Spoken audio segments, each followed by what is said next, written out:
Defense Secretary Pete Hegseth joined NATO defense ministers in Brussels as President Trump pushes fellow allies to increase their military spending. Ahead of today's meeting, Hegseth called on members of the alliance to contribute at least 5% of their gross domestic product on their own security. That's up from the 2% goal Trump set during his first administration. Right now, no NATO member, including the United States, spends 5% on defense.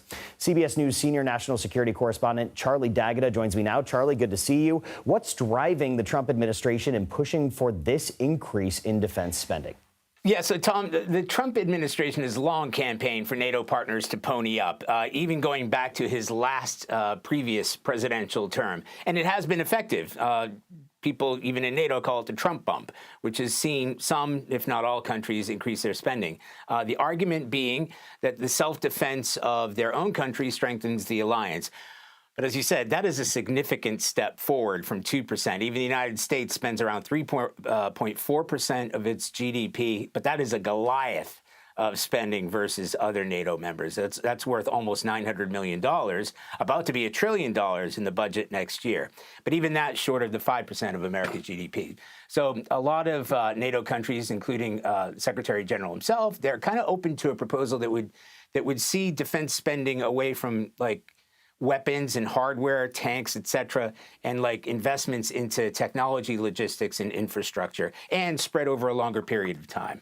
So, Charlie, it sounds like there are questions about how realistic this actually is. How likely is it that members will be open to this new target? Well, it's kind of a mixed bag.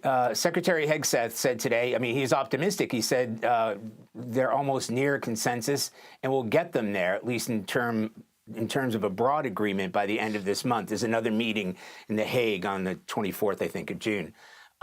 In terms of who's taking the lead, look, it's no secret. The countries along NATO's eastern flank, especially Poland, smaller countries like Lithuania, because they see what's unfolding in Ukraine, and they're addressing the threat from Russia.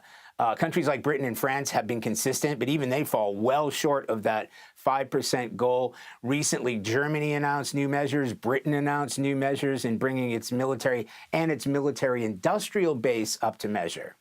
So what else was on the table during this summit? Just get us up to speed.